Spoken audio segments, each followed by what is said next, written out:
you guys. Welcome back to the Arts to Hearts podcast. This is your host, Charaka. How are you doing? Like, really, how are you doing? I love this question.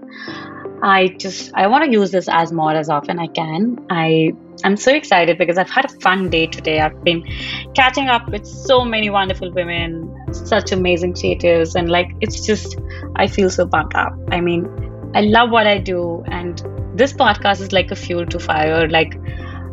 Like I always say, there's nothing more inspiring than women and creative women. For me, today I have on the podcast none other than but Rachel Brook, who's the creator of I Makestagram. Yes, who's the person, the artist behind I Makestagram, and she is just so amazing. I can't even tell you how much fun we had. And by the way, this episode is a little longer, so just suit yourself. Just take a cup of coffee, just put it in your AirPods or whatever you listen with, and maybe in your studio while you're driving or you're commuting and you have some time, because this is going to take some time for you.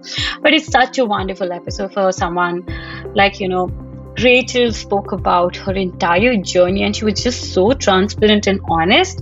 She shared so much, her journey of growing up, being with a strict parent, not fitting in, and then teaching herself a lot of skills that brought her where she is today, collaborations with Disney and all these amazing brands that she's felt so aligned with, finding herself as an artist, her identity, figuring out where she really fits in.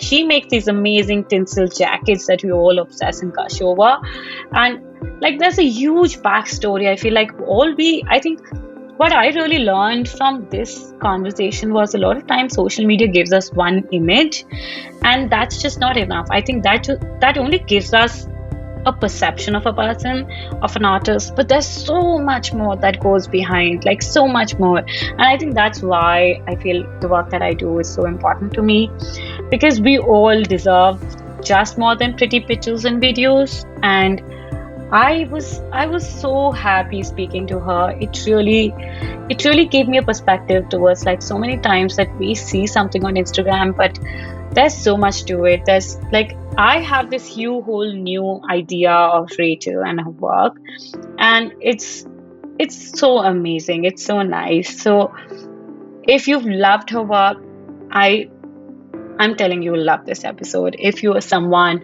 who's thinking where I belong, where my work fits in, if I'm an artist, if you are having these questions, I think this episode is for you. Or in general, I think there's so much that we talk about this. I'm just still thinking. I haven't even really processed this conversation, because I really learned a lot from her, and I think I admire her honesty and her energy, and she's just been so wonderful. So I don't want to talk too much, but just listen to this episode and let's go into it. Okay, I know you want to get into this episode, but I have something to share with you. I'm so excited. After a couple of months, we're finally so excited to share our new international call for art. This call for art is a group exhibit, an international group exhibit that will be hosted on our platform, on our virtual gallery. And there's so much more that we do, which includes a documentary, and this is a guest curated open call. The theme for this open call is ready to wear, and this will be guest curated by Celine, who is an amazing artist, creative entrepreneur, and such amazing work. I really wanted, to host a new show which embraces fashion, people, culture, textiles, and I'm so glad Celine agreed to, curate this show for us. So this show is for all women artists working in different fields like painting, textiles, drawing, mixed media, and we're so excited to offer a new opportunity with a wider theme, with covering a completely whole section of theme that I'm really looking forward to. And if you want to be a part of this open call, which I'm sure if you're anywhere around this will excite you, you can go to www.arts2heartsproject.com/submit, And the deadline, yes, most important, I forgot. The deadline for this open call is 15th of June 2022. Yes, 15th of June 2022. So don't forget. And see you. Let's get into this episode. Oh my God. Hi, Rachel. Welcome to the podcast. Hi, great to be here. Thanks for having me. Oh my, I don't even know. I am so excited to have you. You've literally made me smile so many times of a day. I am so obsessed with the work that you do. And I think you literally have the best job in the world, I feel. What Thank do you you. think? Thank you. It's taken a long road to get to this point, Yes, that's for sure. I'm sure. I'm Yeah. sure. I'm sure.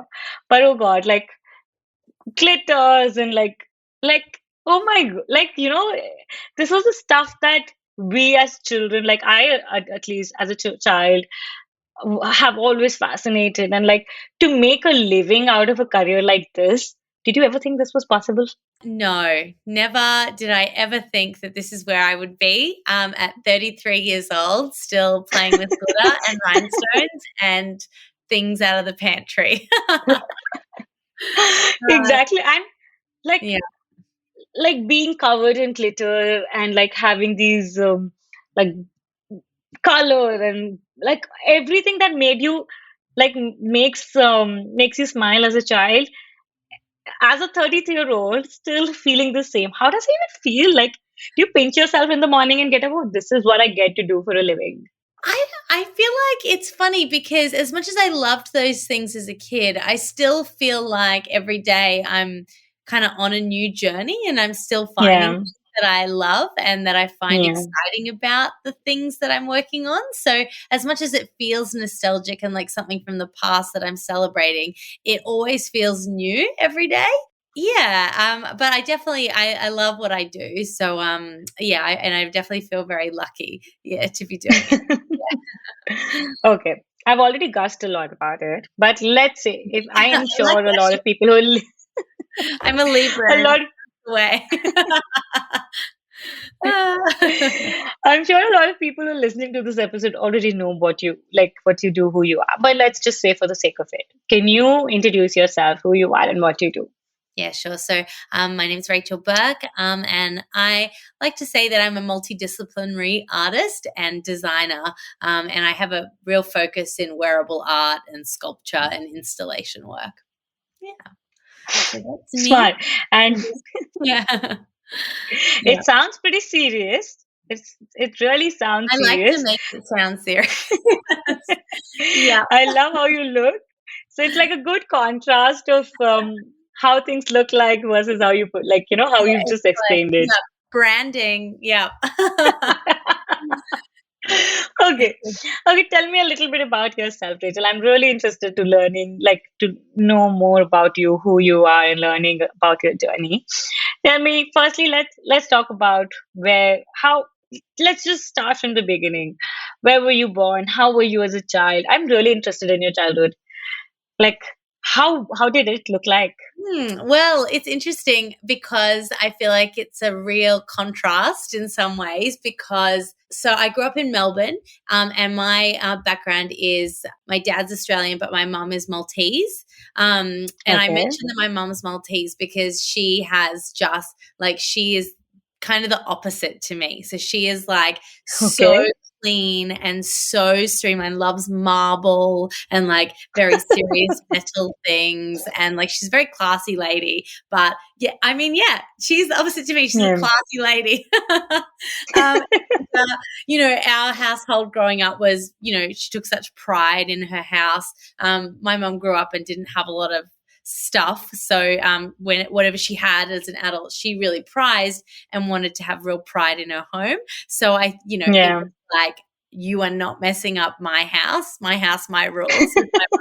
But I have always been this way. Like, so I just remember always trying to smuggle things into the house and trying to do my arty crafty things. But mum was always like, nope, save it for school, get out. And but yeah, ever since I was a kid, I remember, particularly in the art room at school, like, because I really didn't have much access to, like, particularly materials. Yes, I always had like coloring in books and that sort of thing, and I liked that, but it just wasn't what like lit me up. But I remember when I started to like get access to those, like, gems and pipe cleaners and sequins and all that stuff that you play with as a kid, something lit a fire in me. I remember stuffing materials into my little art smock in year like 1. And those memories then of trying to infiltrate my mum's house with this stuff, and just the shenanigans that would ensue, like accidentally spilling a bucket of mint green glitter all over the carpet, like trying to put it all back in and getting in trouble for stealing someone's glittery leaf, and then the teacher calling my house. Just like so many things. Me being a magpie is what I remember about growing up as a little. Oh wow. Yeah, My yeah, God. yeah. I can even recall, like, even when I was growing up, my mom was a big time, like, she was a creative, like, herself. She really enjoyed that. But she was also a big time clean freak. Like, I am super messy, super messy. Like as long as I like to be like organized, like I like to be organized when it comes to work, but when it really comes to my surroundings, like when I work, like, in the studio, I like to spill everything over and like, Yeah. you know, like I need to feel that. Even from my brain, a lot of people ask me how does my brain function, like if there's so much mess. And I'm like, that's exactly how my brain functions, Yeah, because I have to have. I find my living environment, I can be much more organized and clean, but when it comes to making, Yeah, even when I try to organize it, and I just like things are all I often will fall over while I'm making stuff. I will trip on something same. or like slip on tulle, or because everything is everywhere, no matter how I try to Everywhere. organize with it, it just can't happen. It's very collagey, I feel. So maybe you're Yeah. doing the Oh, absolutely. collage in your. I love that. I love that.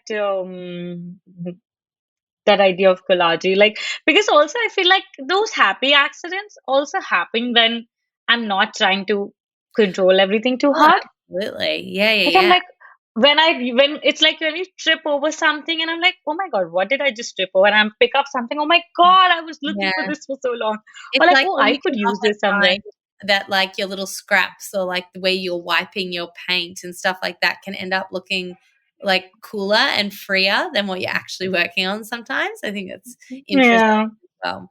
Just like the accidents have something to say too. Yeah. I agree. Even my mom was like, when I was growing up, in my room, she would say, like, I had a bed sheet. So she had a bed sheet. She would never add like a beautiful spread on my bed, like Mm. a nice spread that Oh, everybody else got. yeah. And I had this like one full cupboard, which was only about crafts. Like Mm. I would have glitter and like stuff like that. And whenever she used to walk into my room, and she would just freak out, and she would be like, this room looks like I smell glitter. I feel glitter. Like You could feel it. I, Oh, she used yeah. to get so, yeah. She was Yeah, like, I yeah. am not going to get this. Like this bedsheet is never moving from here because I'm not going to let spoil any other bedsheet for Yeah, like yeah. again. Such an obsession. It was in my family of like, yeah, like I get not ruining things because we were. I guess they were trying to teach us to cherish the things we Yeah. had and everything. I totally get it, but I'm also like, yeah, my mum was so focused on like preserving everything like immaculately, but I really just never got the memo on that because everything inside me is like use everything, mess it up, get paint on it, get glitter on it, who cares? Like, and that's just my mum is like yeah, she hates it. Yeah, My yeah, mom was good. She was like, as long as you keep it clean, do anything. Just don't make it yeah, dirty. And I was like, I yeah. don't know how to make anything without being messy. I guess that's Once why you my start, mum, you knew yeah. that that would be the case, so she was like, "Get the mess out." And when I was older, though, they were really supportive. I will say, as much as mum didn't love the mess, they were supportive. And eventually, they gave me the garage to work in. I can The work best in place the to be garage, in. but still not in the house. Yeah, deal breaker. Yeah, At least there's a middle ground. yeah, yeah. Outside. Okay. Yeah. Okay, tell me something. When you started, like, when you were growing up, then what did you think what were you interested in then? Did you feel like you were in being like an artist? Did you have any creative influences? How Uh, was it then? well, it was very much like I totally grew up with the starving artist myth, I will say. Like no Okay. one in my family is any way connected to the arts. So all I would say is that my grandma, like long history as well, given European background of like housewives, I guess. So I Yeah. would say that there was a crafty influence there. Like my mum always would talk about how she like gave up her crafts when she had kids because she realized she like didn't have to do it anymore and like wanted to like get out of it. But my grandma like would always make lace and make pom-poms and she would let me like rifle through all her materials and things like that. But aside from that, it was very much like, you know, the idea of like home economics sort of thing. It was like things that you Yeah. do at home to keep your hands busy in between making dinner for your husband is the energy. Yeah. I will Yeah. Oh my um, God, this sounds like a very typical Indian phenomena. Is yeah, that it was how it very, also feels yeah. there?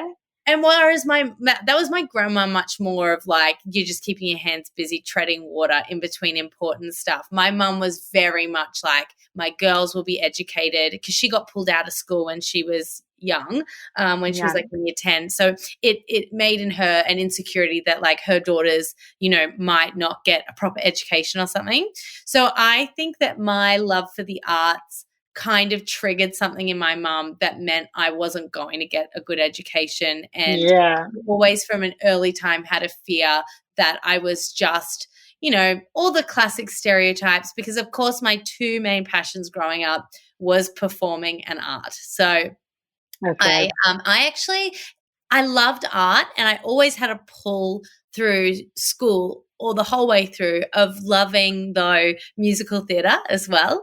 So my dad Okay. introduced me and my sister to shows and stuff growing up. Like he took us to see all the great musicals and would play them in the car. I don't know why he liked them Oh so much. wow. He also probably has like some trapped artist inside him. He definitely does. But that's one thing. And then, of course, as soon as I started seeing these shows, I was like, this looks like the most fun ever. I want to do that when I grow up. So in school, I would always like want to get involved in musicals and stuff. But again, mum being very strict, she was always like, no, you're like not allowed to do them. So I would just Okay. like sing show tunes in my privacy of my home, do my illegal craft. And really, that was it was all like I felt very inhibited like growing up. And I think Hmm. I Yeah. did art in school, but extracurriculars were out of the question. So any like wants that I had to like sing or dance or anything, like it was just like not on the table because it just Yeah. like made all these anxieties come up with my parents, I think, about what my future would be. And mum was like, Yeah. be a teacher, like have a safe job. So when it came, Safe job. yeah, to the end of school, that's what I ended up actually enrolling in was education. Because I thought Okay. that was the only way that I could actually start to do some performing. And also I kind of knew like I knew I wasn't going to be a teacher, but I was like, this is going to buy me some time to like learn Sometime. how to be a person in the world too. Because as well, very strict. It was like quite a like sheltered, I guess, I don't know how I'm painting it, but like I had a very strict household. So, you know, I didn't get out much. Like I think my Did first you? job was when I was 16, and I was a Christmas bauble painter, and then I started to Oh emerge wow. into the world. Yeah. Oh wow. And I I have think two very important questions. that all cooked up inside me. Yeah.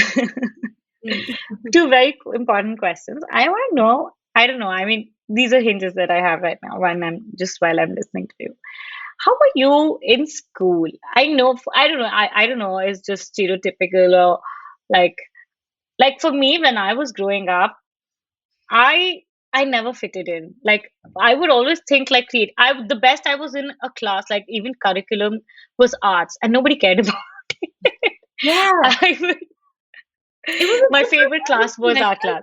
particularly in the 90s, like art was the Yeah, slacking off class in school. Like no one was that interested yeah, in it. I feel like arts Mm. is so much cooler at the moment, but it was Yes, not like yes, that back yes, in the day. Back in the yes, day, it was yes. not. Yeah. No, I feel you there. Like I would I would dread going to school all throughout the week, and we would have this like 2 hours art class on a Saturday. And on a Saturday, I have never missed a Saturday school, Yeah, and half of my class would be missing on a Saturday because nobody yeah, who wants to show up for an art class. Like, and yeah. all my like childhood, I also had like a brother. We grew up together. Mm, So even like when I saw people really enjoying into a lot of things academically, and I felt I had a huge like learning disability, I never felt valued enough. Like yeah, I never valued myself enough because I was never able to fit into that definition of academics. yeah. And like, if you're artsy or if you took arts, or like I never even had the option to take arts. Mm. But let's even say it was like because you were not good at something. How are you like? I hope you Yeah. understand what I'm No, asking. Like, I how are you? 100% hear what you're saying, because I feel like one of the things I found so frustrating, particularly in high school, was this very like hierarchical way of like tiering the subjects, maths and Right. sciences had such a high value. Like I actually went to my principal in year, because I actually was quite academic in school, and I am Really? competitive person. So my Okay. sister was very, she's a lawyer. She wanted to study biomedical science, all this sort of stuff. So I was like, I'll show you. And we would have this little going on all the time, even though she would always help me. She was great in that way. But what I say is, I knew though that I was never good at maths. I was terrible and had no interest. I had no interest in it.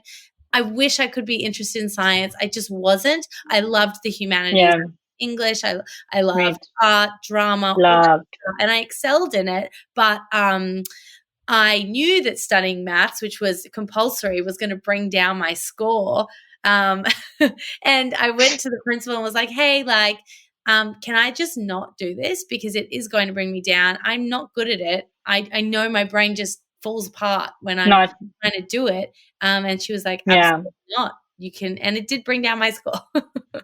But no, I did one thing. I moved quite a few times at school because my parents so ruthless. Every time we moved somewhere, suburb, that we would move schools, and then it Yeah. moved to Brisbane, which was quite a big move. And I think by the time I moved to Brisbane, honestly, I was so exhausted from all the schools and all the fractured friendships that I just became like a floater. But I will say the Mm. school that I ended up in was quite small. And even though they made me study maths, I found it like just quite a relaxed environment. And I remember getting very involved in the art and drama Uh, sectors there, and I yeah. do quite well in them. But I always just felt so frustrated because there was always like there was a glass ceiling to the Yeah. extracurriculars, to But how far I could push it. Like I kind of knew something would be waiting, hopefully, in the future. I was just going to say, one thing I struggle with, having no one in my family involved in the arts in being any way, was that I had no idea the different pathways that would what? be available once I left school. Like I had Yeah. no clue that you could make a career Yeah. in so many different professions studying the Yeah. arts. I think even not that. I think as a creative, the emotions and the experiences that we feel, uh, I mean, it's so different. It's always helpful. Like someone who gets you, like you who like you can tell someone like, okay, this is I want to go this, like a Mm. lot of things like imposter, like finding your voice. So like these are even very mature terms that I'm saying, but a lot of things that we feel when we are no matter where we are in our journeys actually. And like like you just said that like you felt more involved when you were in a smaller space. I don't know if there's a connect between that, but I'm going to study about it. But I do feel like a lot of artists like flourish in spaces that are, of course, safe, but also like slow so that we can identify who we are. And I don't know if there's No, did that make you feel I that way? really agree with you, because I think that's actually why I live in Queensland. and not in a bigger I don't city. know. Even I feel the same. Yeah, it's like quite a slow pace here. I love traveling to other places, but there's something about the very, like, everyone who comes here from interstate is always like, wow, like it's really like laid back. And I'm like, yes, it is. And as a result, I feel like the pace is slower and it's more of a blank canvas to kind of just do what you want. And it was the same in high school. Yeah. At Daggy High School, that was like, it's small, like small and daggy. It was just like a Yeah. place that you had the And I freedom. think lesser distractions. Like, I Mm. think what I really felt like I grew up in a small town, then I moved to a bigger city when like I grew older, and then we came back to the pandemic. Like, and I've felt this experience in my own life where I feel like with a bigger town, like when you're in between, I feel like when I'm in between too much noise, Mm. for some reason it's hard for me to connect with my own voice Mm. and hear what I am saying to myself, like what is that my heart wants, what is that this creative in me wants. Yeah. And whenever I'm in a place where I can, like, there's more quiet Mm. around, it just makes it, I can hear myself so much more, I Yep. connect with myself so much more and starts making so much more sense. Otherwise, in too much noise, I feel like I need to do this, that, like, the noise around me makes a lot of impact, and could be completely me, but I don't know. I just Yeah, felt like, welcome to producing on the internet as well. I feel like right now, I think I'm really struggling with that. In that like social media, particularly with the addition of yeah, TikTok, it's so noisy. Like at yeah, least Instagram was like pictures mainly, but I'm finding that yeah. something No, about I agree. particular, I mean, some of it is so entertaining, and I mean, a lot of it is very entertaining and obviously addictive and interesting, Yeah, but it's so much noise, and I'm finding it's hard yeah, to sometimes, like, that's why it's like you've really got to pull yourself out of the vortex in order to like yeah, clear thinking, like with what you're saying, because it's just impossible to even have a thought yeah. amongst all that Like, noise. this is a reaction chain that we fall into, like people. Like, when you put it out, something put out there, you see someone else, and like you're Mm. constantly reacting to things around you instead of reacting and making things within you. Yeah. Like, I do agree, like, definitely. Okay, another question, part two of my question, Yeah. which is, were you like a dreamer? Like, I also feel like this is a common element, especially, I don't know, I'm just perceiving this given on like my imagination of your work. Were you also this like we all tell stories, and in like when I grew up, I would always, like, I felt like I was always in this parallel universe, because I never, like, I had a hard time associating to my reality while I was growing Mm. up, like, Right. because I never felt connected Mm. to who, I never felt fitted in. So I Mm. felt it was safer for me to mentally build another space for myself where I would become who I Mm. wanted to become. Did Yeah. you have like Oh, this is a pattern I've seen in a lot of interviews also. Were gosh, I you haven't also like really that? thought about that, but absolutely. And I feel like I've always had, I think of it as like delusions of grandeur. Like I've always thought Yeah. that I don't know. I've always thought there's something amazing out there, and even when I was a little kid, I was like, when am I getting my fairy wings? When am I Oh wow. like any day now? I am like obviously magical, and I will be taken away. Like I was like forever waiting for my letter, not to Hogwarts, but to some other dimension. And I feel like also, when you're a kid, you always are getting told when you grow up, like it's going to be so Yeah. amazing. And I remember thinking, like, my idea of what an amazing future reality obviously is very different to, I mean, it's pretty close to what I'm doing now, but for the general adult experience, Yeah. it doesn't compare to the imagination. And yeah, I guess all I would say about those dreamings is it never had anything that would have been tied to a career or anything like that. But I definitely Yeah. Yeah, always absolutely. got lost in my imagination of just, I guess, like hopes and dreams for the future, and like of Yeah. amazing things that you could like bring into reality. And also like, yeah, just I particularly like thinking back to like little kid dreams like that, where I was just like so sure that some other magical dimension existed, and just thinking Right. like and how I was going to fit into it. And I was pretty mad when that Oh just wow. happened. I think you're creating that for all of us and for yourself I'm a lot making of my times. own fairy cave, absolutely. Okay. Yeah. This is so nice to hear. Okay, tell me something then. When you figured, then you came out. What happened? What brought you where you are today? Let's hear that. Yeah, sure. So what I will say is the musical journey sort of like got some steam. Once I left school, I like started doing the education degree at uni, and then I joined like a theater group there, and like one thing led to another. I started doing a lot of singing. Joined a band, was performing in shows, show after show after show. I ended up I did quite well at uni in that first year, and then the next year I just was like attending no classes and just like full theater mode, and I loved it. I loved it so much. Side by side to that, I was like making costumes though.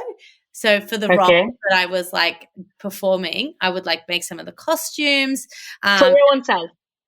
Yeah, for myself, but also for other people. So if Okay. someone dropped out, somehow I just had like the bare bone basic skills to cobble some things together. But like some things were quite cool. Like I was, experimenting a little bit. But it was never something that I was like, this is what I want to be doing. And I will say I did experiment with a little bit of wearable art in my final year in high school that kind of sparked something. So that was kind of hovering around though in the background. I ended up auditioning for a fancy musical theatre school here in Australia. It's in Melbourne called Victorian College of the Arts. I got in, which I don't even know still how I got into that. But as I mentioned, quite sheltered upbringing. Me getting into school coincided perfectly with me becoming finally a bit of a naughty party gal. And I had my first taste of freedom, and I was like, let's go to the clubs. Look. I'm very disciplined with my jazz, tap, and ballet. First time living out of home, even though it was with my grandparents. But they didn't care what I did. So, I was just having a very good time and was not focused. Like, I don't know what happened to me in that year. I had done so much work to get into this school. I had tried so hard. It had been such a dream for me. I was like, I'm going to go to this school and then I'm going to go to Broadway and all my dreams will come true. But at the end of the first year, I was just like, this isn't it. Like something so deep within me was like, no, turn back. Shifted. To the point where I literally just dropped out. I just called my professor at the end of that first year. I can't believe I did this still. Thinking back on it, I actually have like some weird God. I still have to get in touch with those teachers and say sorry because I just fully was like coming back, even though it was, I can't tell you what a process it was to get in. It was massive. Wow. But yeah, I just was like, no, this isn't it. And then I think I just had to come to terms, though I didn't realize, making that very like blunt decision, that I was going to have to come to terms with like not having my like core dream anymore. And that had really defined me of being like the musical theatre girl. Everyone was like, oh my God, like you're at VCA. And I'd be like, oh no, like I dropped out. Suddenly that was my narrative of like being a dropout. And I think people assume that I got kicked out or something went really wrong. I wasn't good enough, which also like, I was not good enough. Like, like I knew that it just wasn't right for me, but that was really, really difficult time. And so I would say that me then coming into this next creative phase was like a real time of like desperation. Like I was actively like, what can I swear? Yeah, absolutely. What the fuck am I going to do? Because my mum and dad were freaking out. They were like, we had just Yeah, like they did not, to start with, they did not want me to go to VCA. They did not want me to leave. And then you did. And then I did. And Mum. And then you got out. Yeah. And she was just like, what are you doing? Like, and then I was like, I am going to be a writer. And she was like, excellent. Oh, wow. Another well-paid profession. Perfect. Oh, my God. Anyways, this is a long story, I have to say. Go ahead. So then from so many little skipping stones, all I can say is like nothing has been linear. It's How just did like, writing come into place then? Well, I had always liked writing. I'd written a few short novels in my youth because I was a shut-in. So, and also I should say, like, during that time where I was at uni, I was working at a bookshop at Borders. Do you Okay. remember that? Do you remember that store? I was Uh, I was in India. I don't even know if it was here. Borders was a great shop. And it was Okay. worldwide, like it was all around, but then it went into administration, shut down, very sad. But I was there for 5 years, loved reading, loved writing. And I was like, I'm going to study writing. And in doing so, Okay. first time ever, in that first 6 months, I heard about blogging. I had never heard about Okay. and blogging was just starting to have its moment. You know, this was like 2011, Yeah. 2012. First time ever, I was like, oh my God, you can tell your story. People are going to tune in. Bye forever. So I dropped out of that degree. Mum and Dad are freaking out. And I remember Yeah. distinctly going for a walk and being like, what could I make a blog about? And I was like, well, I like making clothes. That's probably my only other skill that I have left. At this point. What if I like, and another thing I'd kind of be doing was like, my friends again would be like, can you make me this? Can you make me that? And I would love to like have some But wines. what kind of clothes were you making at that point? Oh, they were all hodgepodge. Like I was upcycling, like, Okay. you know, someone might have a dress and I'd pull it apart and redo it and I'd like add But it sequins. wouldn't be the tinsel jackets, like stuff that you're doing now. No, no. Yeah. That is like so far and away from what I was doing. It was very, Okay. speaking of collage, it was very that. My Yeah. skills were not very good. They were like, it was very patchworky. It was very naive. Yeah. It's so Okay. cute now to think back on what those things were. Where you started. Yes. How Yeah. it's like it's we don't even like I think if the good part and like the best part about looking back is like when we think like how little actions where we think we're not moving, but had Oh. you not done that, you wouldn't have been And able to be here. every incremental decision, and I still look back to this time because it was the greatest lesson I have continued to repeat, and it works every time, and that is just making your own opportunity. And I didn't even Yeah. realize I was doing that at the time when I made a decision that led to an opportunity, and then it was just decision, opportunity, and just Yeah. continuing to deliver on that exchange ongoing, because that's all it was.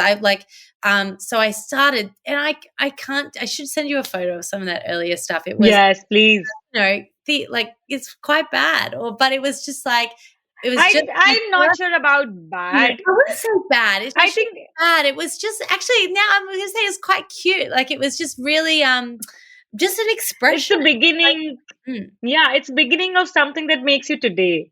Yeah, and I had no proper sewing skills, so it all just had to Yeah. be what it was.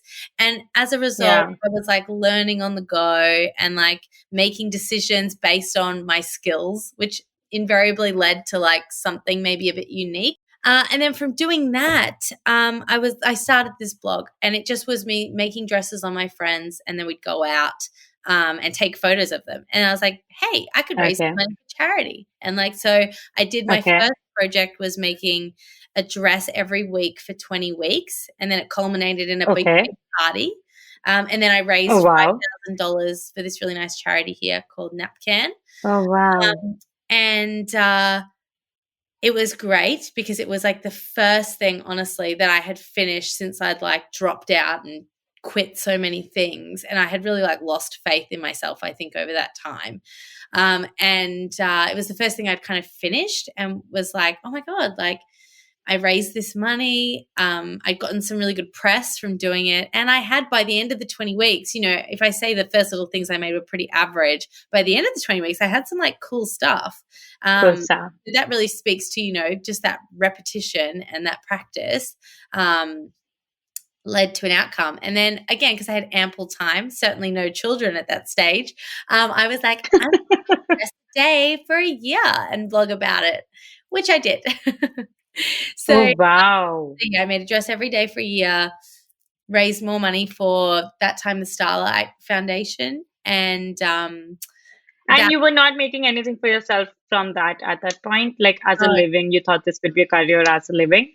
I was still just like, let's see where this goes. Like I still knew my skills Winging it. from scratch. I definitely had some key fights with my parents at this stage because they were like, okay, now you're a designer. Yeah. I'm all right. Have you taken a blow to the head? Because where is this coming from? What is happening? But there must have been something in me that was like, this is the right path, because I was very much like, shush, no, no, no, no, no. I'll just be in the I garage. know what I'm doing. Yeah, leave me alone. It's all gone to shit Yeah.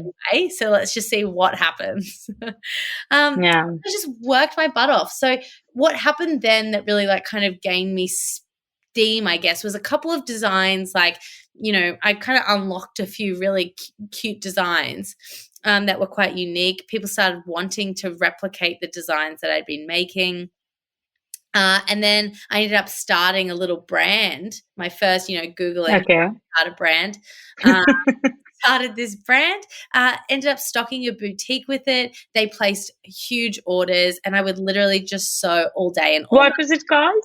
It was called Yellow Cake when it first started. Okay. Yellow cake. Oh, so cute. It was my boyfriend, who is now my husband. Oh, wow. I'll never forget sitting in the car at McDonald's, and I was like, if you had a brand name, what would you call it? And he was like, Yellow Cake, like the uranium. So you did. And I was like, that's cute. Let's do that. Okay. Then what were you making with that brand? So that was really it was like cute flowery headpieces. They were having a real moment back then too. So I was making flowery headpieces and these like very they were starting to become, I think now, I will say it, quite gorgeous dresses. They were, you know, there was a white tulle dress with all these like pastel pom-poms all over it. This is where I first started that experimenting with like putting, definitely like making up for my lack of sewing skills with embellishment. So I'd be like, oh, that looks ugly. We'll stick a pom-pom on it. We'll, you know, cover it with gems, and suddenly something that looks like a $5 dress is $200, you know? Yeah.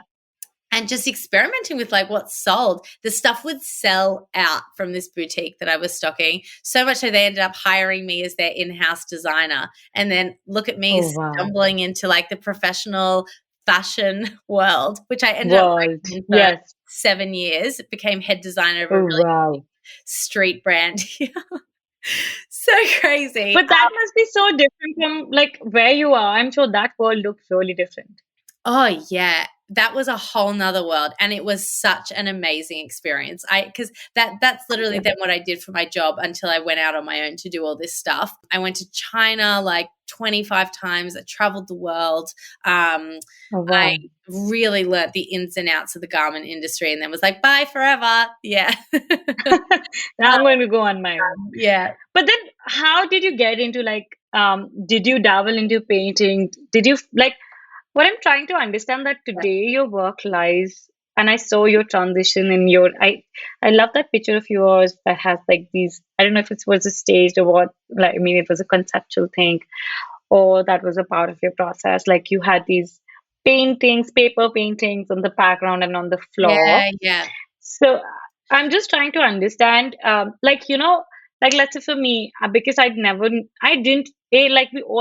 nobody knows like this part, like how I also had a lot of craft influence, like because India is culturally very rich with craft.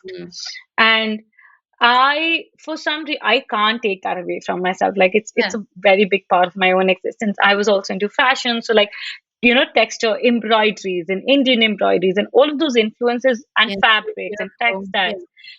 Huge influence on me. So like traditionally my work, like when I thought, okay, artist meant, first I was a designer, then I felt like, okay, I wanted to be an artist.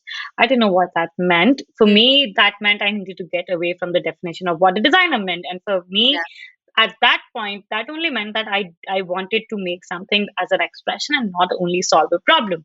Because as designers, we're always taught that we need to make something that is utility and that serves a purpose. And as an artist, your creative expression is your primary objective. So I was like, I just want to make what I want to make. I don't know what that is, but that's what I wanted to have in my head.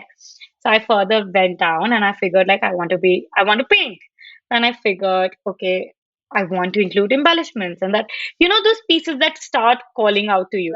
But there was a point, like, I didn't know where I fitted in. And I feel like with your work, and also I, like, probably where I came from, like this, like for an artist, like this this blend between craft and art. Like I didn't know if it was it I into the crafts, was I into art, where I belong, and like this. I think I don't care about these questions anymore. But when you get into something, um, and you have no knowledge about it, you start asking these questions. Yeah. Like today, your work, like you're a multidisciplinary artist, designer, and your work transcends from so many different mediums. Mm. Like, can you can you talk about that? How that Yeah. happened? Like your I know what did you had exactly. that I know struggle? what happened. Yeah. So what Yeah. happened was when I got into this actual like garment job world, and Yeah. I had all these dreams at that stage, being like, okay, this is something that's worked. I want to work for Topshop. I want to work as a like proper designer. I started to learn very quickly though that I was losing something from myself, Yes. and it ended up that I felt like an outsider in this world that was trying to make me Yeah. I wasn't, because there were lots of pressures even to like be a certain way, dress a certain way, Yeah. be cool. And I just like suddenly started to just really realize that either I was going to go down this path and that was it, or I was going to need to keep Yeah. what I was doing alive at home. And Yeah. by doing that, and literally I would do it every day when I got home, because I was like, I remember saying to my partner, I was like, it's not creative. Stop. Like, it's not creative. We're like, Yeah. it's formulaic, like you're saying. Fun. I'm Yeah. serving a purpose. It, like you're saying with design, I am trying to make something that is going to sell 500 units. I'm trying Yeah. to work out the formula of a fast selling product. I'm not, it actually has nothing to do. Yeah. Oh God. It has Absolutely. nothing to I do. started a business, start that business in 1.5 years as a fashion designer. I was like, Yeah, this yeah. is not what I signed up for. No, and I was like, but I had no idea again, because I'd never studied fashion, like what that was about. Yeah. Again, quite Yeah. naive. I mean, again, Mm. that's actually what you like. I think that is what also I didn't come from an art school. So I never knew, Mm. like, there was no expectation of what an art school or an artist meant. So I was like, I will just figure it out. And Yeah, I think I really like that now because I don't have any preconceived notions. I don't know I'm breaking any rules. mm, I don't care because I don't know. But mm. when you come from, like, I came from a design school, I felt like, okay, this is how things work. Versus the real world was so different. And I felt like I don't know what to do because Yeah. I don't feel belonged.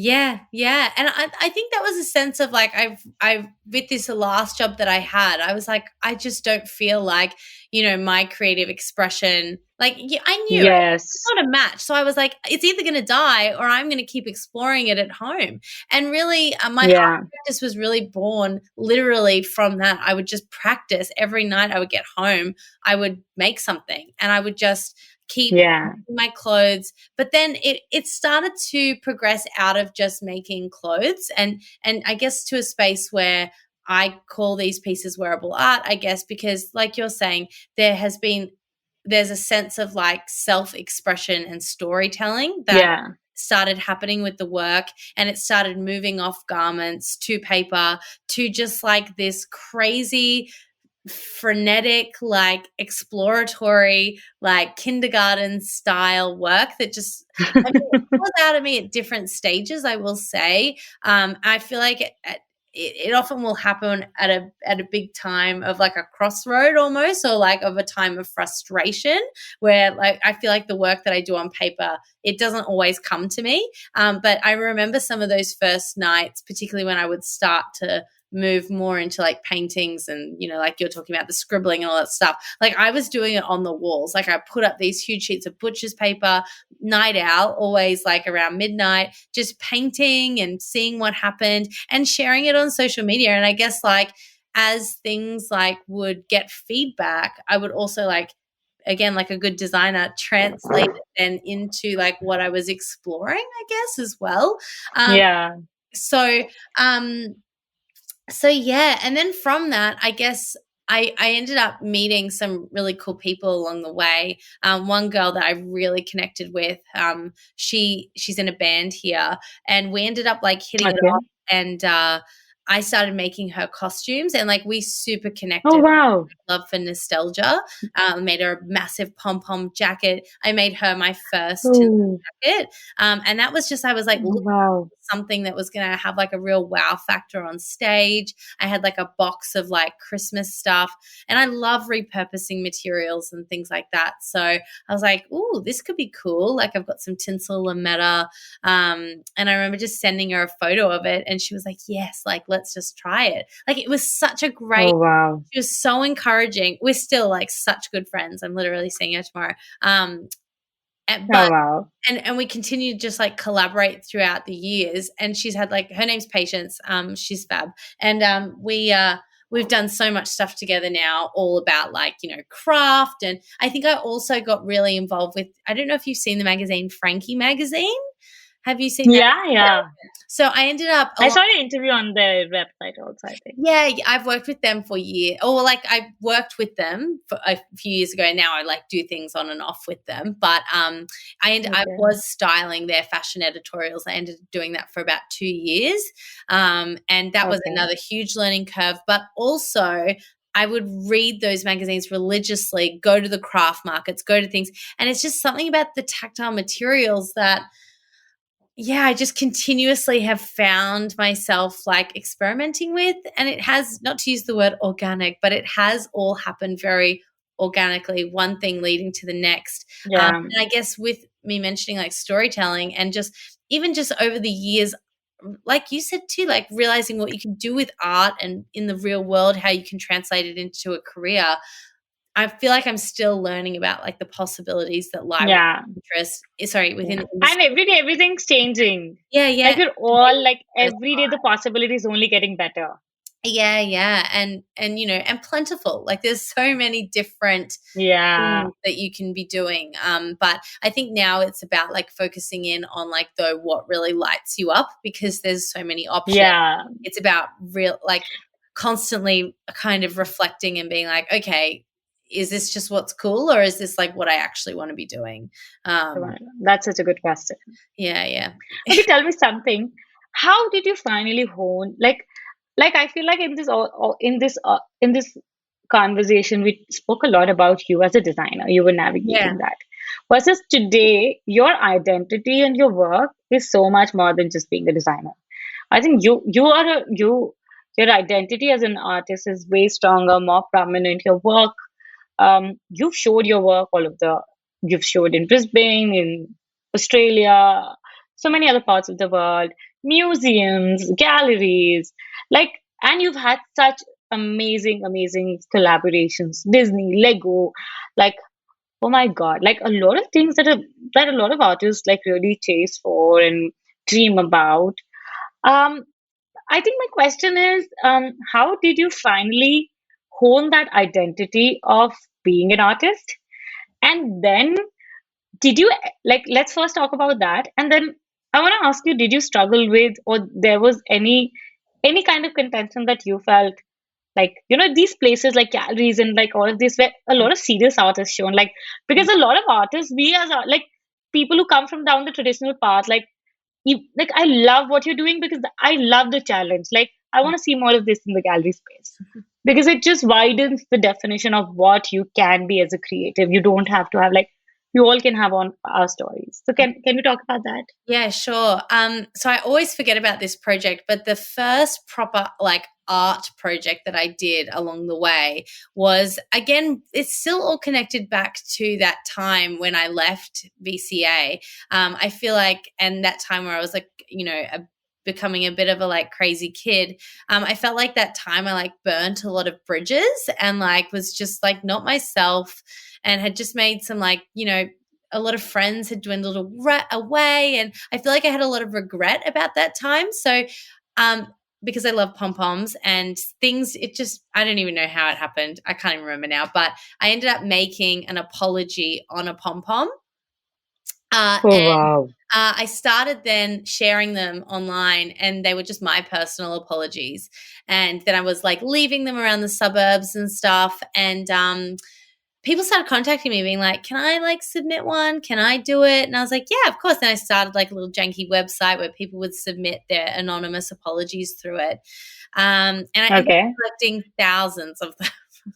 And then so I would like make the pom-pom to match the note. And then it was called a pomoji. And yeah. And I ended up showing that. That's one of the shows I've showed all around. And that got some amazing feedback. I ended up doing a TED talk about it. And that was the first thing that I was like, oh, I actually like really love this side of connecting with people in this way, not only creating, but then I would show people how to make the pom-poms and do workshops and things like that, and really starting to like engage with the arts community.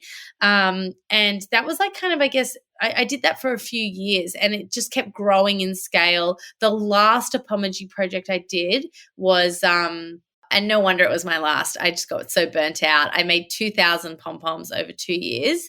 Oh, goodness. And it got set up in a big gallery here in Brisbane. And then now I kind of like take on the pom-pom as a more conceptual symbolism within my work and I know what it means because I've done the apology project. So many people not so many people, but I think don't know that was me that did that project because often people will say me and be like, you'll like it. And I'm like, yeah, I do because that's my project. That's my project. But yeah, you can see over here, like I've got a massive pom-pom swing. Yeah. And so that's like a swing all about like reflection and time and all this sort of stuff. But I guess, apology was the first thing that I was starting to actually like take.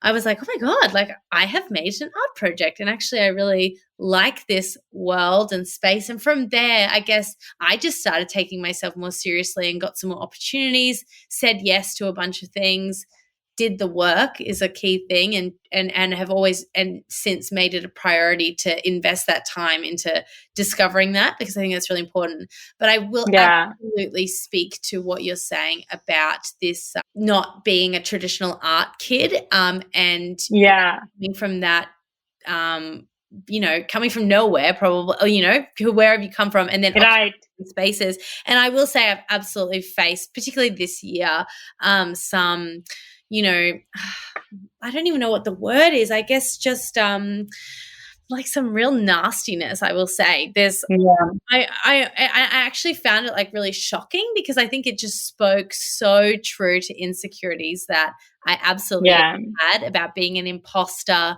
and being not good enough and oh my God, they're going to know that I'm a fraud and I don't know what I'm doing and that suddenly the spotlight's on you and I'm naked. I get you. I'm sure everybody who's listening would really resonate with that. My studio assistant was telling me about I had picked up on a vibe that I had gone to a big opening here in Brisbane and someone was not very kind to me and was just shooting me some evil looks and things like that. And when I asked them about it, they were just like, oh yeah, they just don't like you. They like hate your work. They don't think you should be in galleries, et cetera, et cetera. And I was like, holy crap. That's actually my insecurity is real. Someone is that. Someone feels that way. Yeah. And because I think we're all seeking each other's approval. And like, the stereotypical definition, I think I also had this a hard time when I was coming into the art world was I felt the intense, and that's what I really admire about you, honestly. And I really want to say this for you and to you, because you need to hear it. A lot of times we ask this, like, the constant pressure of being serious, like this constant pressure that wasn't just about creating, but then about, am I worthy of creating something that other people have to listen, should be on the white walls, and it took so much energy out of me. And I felt like it felt such a one-side perspective that not everything that's serious matters. There are several voices on this planet and we all deserve to be heard, and creativity comes in different Yeah, I'm always like, and it ended up like this person, it got me down briefly, but then I just very much was like, well, art is subjective. Everyone can have an opinion. Yes. And like, who are you to say what's serious? Who are you? Who is anybody to say whose story is worthy of being told just because it's serious or not Yes. serious or whatever? Like that's not for us to judge each other on, like whose story is most worthy to be told, in whatever form. I think once you start policing that, like it's a slippery Yes. slope to, it's just gatekeeping. It's just gatekeeping. Yes. Yeah. And it's certainly not the abundance mindset. I Mm. just don't think that, that side of the art world realizes that the only people that it's hurting is themselves, because it's making, Yes. I'm of the belief that art should be accessible to everyone. Everyone should Everybody. feel welcome. Everyone should feel, I wish there was an art report every night on the news as well as the sport, Oh, wow. I love that idea. So it's like, if you're going to make this like an insular, don't come over here, you're not fancy enough, or, like it's Yeah. not productive.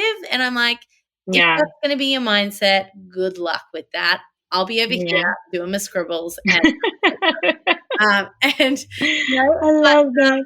yeah, I think that another thing I've kind of realized, I guess this is just a comment as I've gotten older, on your note to being like, what's serious. And I think it's kind of actually like ridiculous in hindsight, thinking like, even in art school, even when I was in theater school, the idea that you're meant to be dealing with like all these like crazy, heavy things. Crazy. Like, I mean, unless you've had some harrowing childhood, which, is intense and like should not necessarily need to be your subject matter, because that's a lot of pressure as well. It's like, Oh, Bill, I you're swear. trying to live your Absolutely. life. How are you possibly meant to, be like Rothko? Like, Yeah.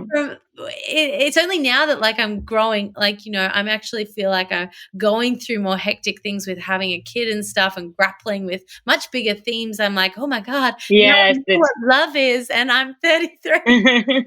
It's like this expectation that you're like meant to like know all this serious All. stuff, and you can't just like explore your subconscious Yeah. because it's an interesting thing to be exploring. Oh, it just like does me in. I'm just like, so much pressure to know things that are unknowable until like way later in life. Yeah. Like it's just And I think Yeah. that's again the biggest part of owning our voices as artists, that I think we all decide we become an artist the way we decide to become an artist, the day we call ourselves an artist. There's no other way. Yeah. There's no other definition. We just all have our own.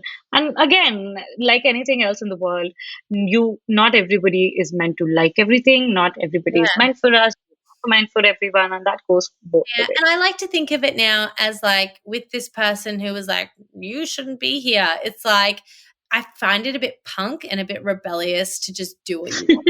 And it's like, okay, Yes. fine. You think I shouldn't be over Yeah. here? I'll be exactly here. I will be Or those there. there and I'll be over there. Or not, I'll just Yeah. be in my studio, like still making art. Like, I'm like, if that's not like, Yeah. like, I don't know. To me, I'm like, if you're making art, you're an artist. Like, don't let anyone tell Right. you like what the parameters of that I look love that. like, because it's none of their business. I love Yeah. Yeah. Okay, last question. You've had some amazing collaborations. Disney, I mean, that looks like you and Disney is a match made in heaven. But some really like amazing names, and I think like people that really like a lot of people aspire to be with. Can you talk a little bit about those projects, and like how did that, like, just the idea? Sometimes I think like, we ask ourselves like, oh, I am making these pom pom dresses, or like I'm sure, I mean, there's no denial how hard the back end stuff is, like, the mental process and like all of those things.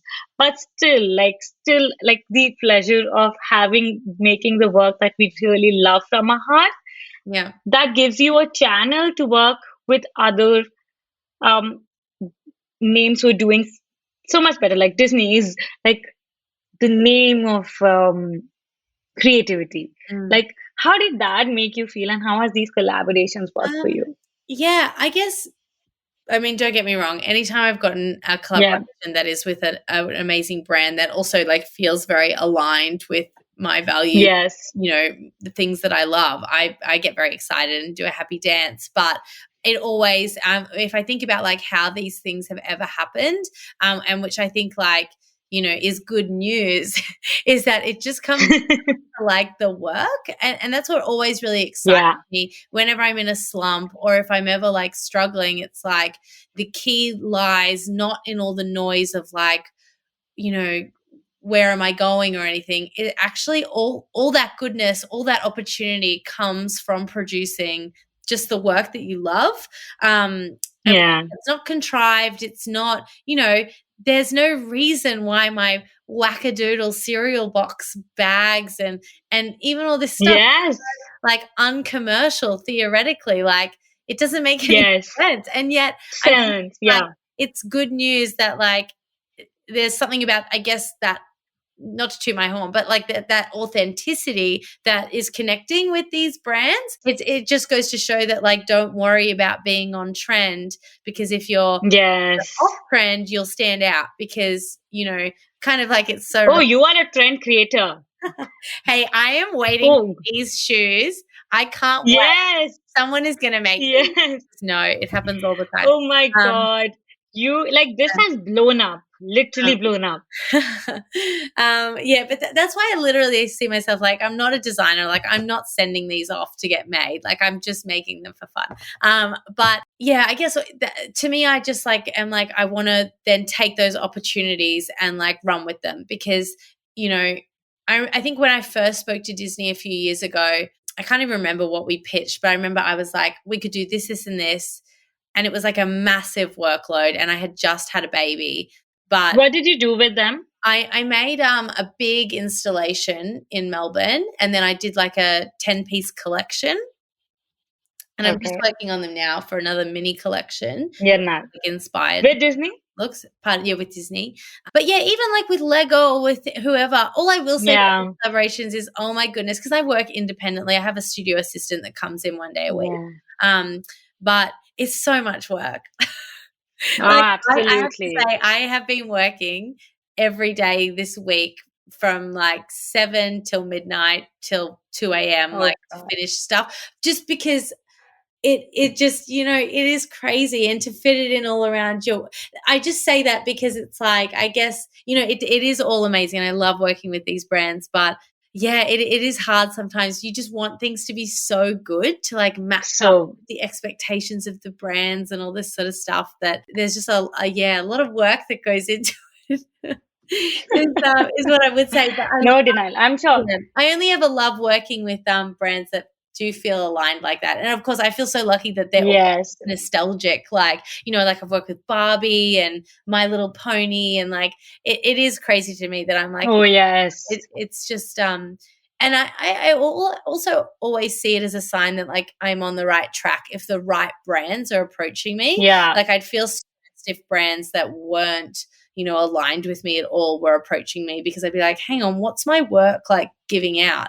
Like if you know, these brands that I'm not vibing with are getting in touch with me, like it's very much as well about, I think a lot of people say this, you want to produce the work that you want to continue producing. Yes. If you want to make Yes. installations for Disney, make installations for yourself. Like Installation. it always comes down to making the work and making that first Yeah. yourself. Because if Right. if I hadn't done any of those things, all that was self-started. Apology was the first art one. That dress a day thing was the first dress one. Then nothing would have happened. I would have just continued to, Yeah. you know, maybe I'd be, I don't know. Yeah. Can you talk a little bit about social media? You're a big thing on Instagram. You're a maker of trends. People know you. You have this amazing energy and vibe. Um, how has social media impacted your career as an artist? Has it like? Can you talk a little bit about how has that contributed to where you are today? Oh, it's had an enormous impact. It's just given me, you know, for all the flaws that we all know social media has, it just has given me a chance to have my work seen, I guess, by people who never probably ever would have seen it before. It's allowed, Yeah. let's say, stylists to send me a message, and it's where all the brands would have seen my work. I guess if I didn't have social media, it would have had to be like those real lucky breaks where someone on point stumble across your work IRL, Yes. which I know happens, but it might have even put pressure on me to move to a different city or something. So I feel City. grateful that Yeah. I am able to like remain where I want to be, and can obviously travel where I need to go. But I just love that I can just be in like my little suburban pocket and then just make like a killer like frock, trot it down the street, and then send it to Kesha, like. Oh, wow. Or like Did you ever, like, when you down started to out, my did you think local like post office and send Miley Cyrus a chair. Like, it's just so funny what's how happening. have all these things happened? Have they all reached out to you via Instagram? Oh, yeah, it's just Instagram. Even I mean, Miley Cyrus, Wow. her chair, that was a couple of years ago. That was, Mhm. her, like, interior stylist just messaged me and was like, "Miley really wants this chair that you posted." And I'm like, "How did she even see it?" And it's even amazing too, like, I've been watching RuPaul's Drag Race. I don't know if you watch that. Yes, yes. Yeah, some of my favorite queens, I wanted to like make sure that they were. I wanted to make sure I was following them, and a couple of them I wasn't, but they were Okay. following me, and I got very excited. And like some of them found me on social media, and then came and visited me when they were here in Australia when I was so heavily pregnant. Oh my god, Kimchi, Naomi Smalls video, and we hung out. It's just like it just makes things more easily accessible, I guess, and connects you with things and allows you to see what other people are doing as well, I guess. I mean, with that obviously comes some negatives, like your work being stolen, Yes. and no credit being posted and all sorts of things, and a light social media Or addiction. like having an unpaid job. Yeah. Oh my god, that kills me. That I think that's the thing I find most annoying about having your work stolen. Is it's like sometimes when I'm on a dark day, it's like, am I just making this stuff so that someone can come and take it and make lots of money from it? Like, that's just Yeah. really not the vibe that I'm trying to put out there, But it's also like whatever. I've become so It's a part of the process. and about it. I swear I used to be very like copycat. Now I'm like, whatever. I'll only call someone out if they're massive. And even that now I can't be bothered. I did my last one this year and then I'm actually done. Oh God. I'm not wasting a single other second from this stuff. I'm focusing only on my work. Yep. Oh my God. This was so much fun, Rachel. I can't believe how much, like, I've had such a blast, and I'm just so excited we've had this conversation. I've had the chance to speak to you. It totally has given me like a beautiful perspective to who you are as an artist, and just more than social media. I feel like sometimes social media just does not do social like justice to ourselves as artists. There's so much more than just sharing pretty pictures and making videos for all of us. Like, we want this. Like, I want this. Yeah. Oh, thank you. I'm really glad to chat to you. It's been really lovely. Sorry if I rambled on. I can chat. No. Yeah. Okay, first, let's do this rapid fire. Yes. Are you ready? Yeah, I'm ready. Okay. This has to be quick. There's no right and wrong. Okay. One thing you want to convey through your work in the arts. I want to convey, a sense of play and experimentation. Love that. That's impressive. What's that one word that describes you the best? Fun. If you could have a studio anywhere in the world, where would it be?